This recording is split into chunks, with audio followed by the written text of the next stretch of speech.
believe destiny, but I believe destiny. But not every time. Something.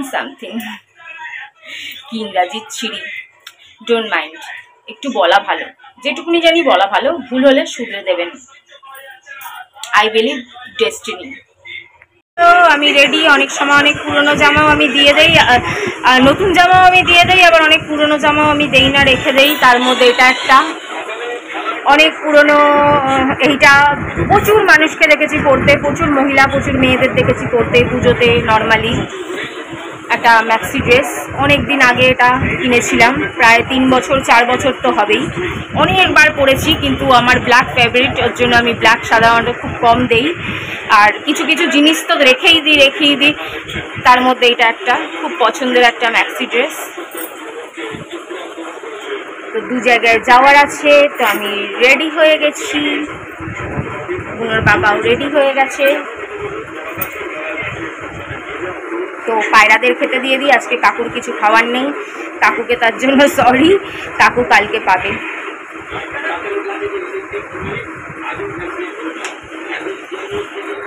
বুনোর বাবা আলিপুরদুয়ার দেখলেই মুখে হাসি ফোটে, কেন জীবনে ওই একটা জায়গায় ঘুরতে গেছে বুঝলে, তাও কাজের থ্রুতে। আমায় বলছে হাসিমারা জঙ্গলে যাবি, আমি বলছি হাসিমারা কেন, হাসিমারা, মশা মারা, মাছি মারা, কোনো জায়গায় নিয়ে যাওয়ারই তোর ক্ষমতা নেই। হাসিমারায় নিয়ে গেলেও অর্ধেক টাকা আমাকেই দিতে হবে, যেই মারাতেই নিয়ে যাস।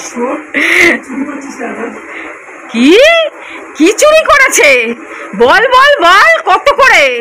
ওই 10 টাকা, 5 টাকা, 20 টাকা, মাঝের মধ্যে নেই। আমি নাকি চুরি করছি, আর আমার মা বাবা কোনো বান্ডিল এনে রাখলে বান্ডিল শুদ্ধ মাসের এটা দিয়ে যেত বাড়ি ভাড়া, খরচা করে পার্লার গিয়ে বলতো আমি কি জানি বাড়ি ভাড়া কই, নে হালুয়া।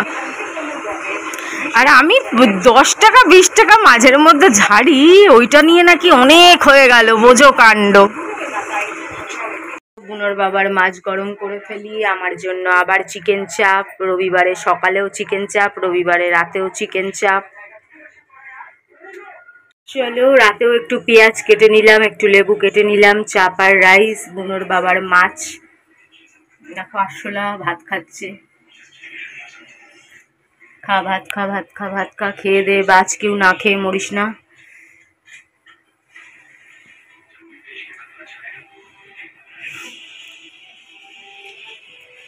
Good morning.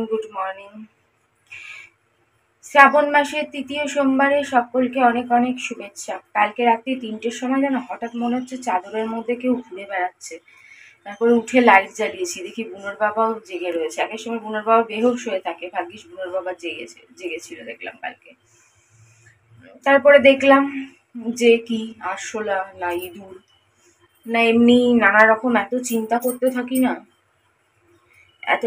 করতে থাকি যে সেগুলো নিয়েই পরে ভাবতে থাকি।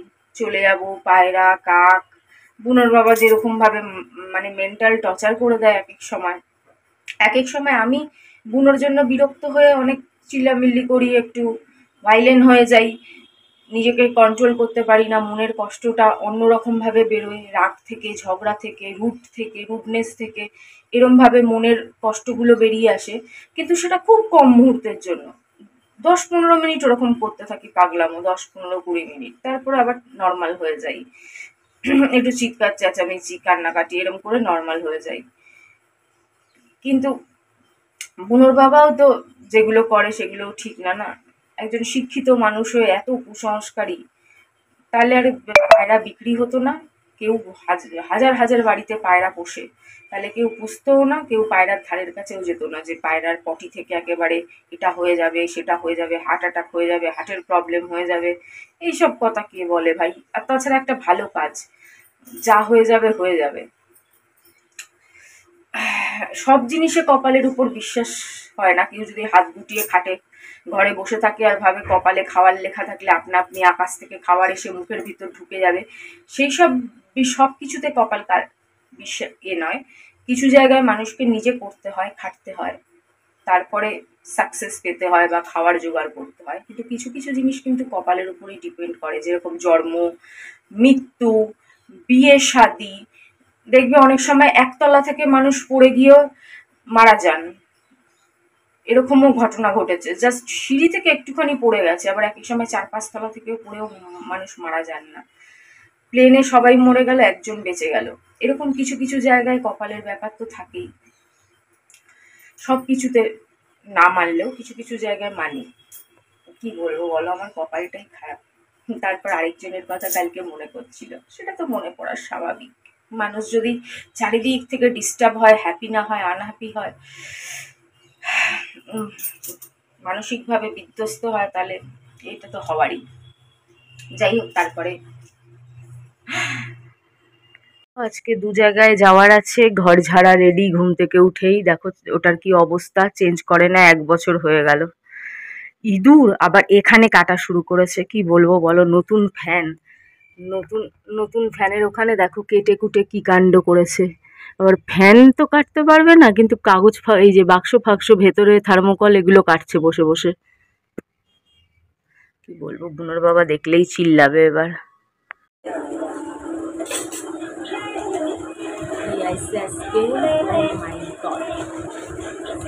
গরম গরম জিলেপি অনেকদিন পর পাইছি। জিলেপি গলাতে একটা টুকরো ভেঙে পড়ে গেল, বনিটা নজর দিয়েছে, দেখেছি? বনিটা খালি বসে বসে নজর দেয়। বুনোর বাবা একটা খাবি, একটা খাবি, খালি পেট রোগা মানুষ। এই খেলে ওই হয়, ওই খেলে সেই হয়, সারাদিন খালি পেট রোগা পানা। আরে বাবা, আমার সারাদিন বাইরের খাবার দাও আমি খেয়ে নিতে পারবো। অনেকেই খেতে পারবে যারা ফুড ব্লগার, সারাদিন সকাল দিয়ে রাত অবধি খালি খাচ্ছে, ঘুরছে ঘুরছে খাচ্ছে। আর যারা ফুড ব্লগার না, ভিডিওর জন্য রাস্তায় বেরোয়, প্রেম করে, তারাও সারাদিন ঘুরে ঘুরে খায়। ছোটবেলা থেকে বাইরের খাবার খেয়ে অভ্যস্ত, একেবারে পাকা পোক্ত।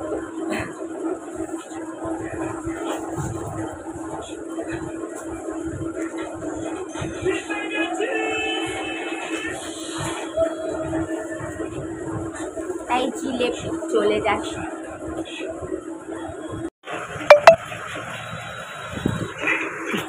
আরেকটা আছে, বুনোর বাবাকে খাওয়াবো।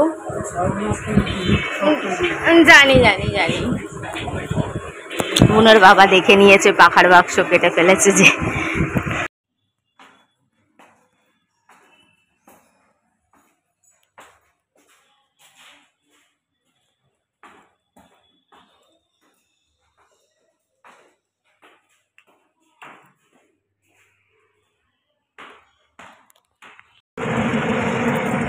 বন্ধুরা, আমার এইটাও খারাপ হয়ে গেছে, ব্লুটুথ কিনতে হবে।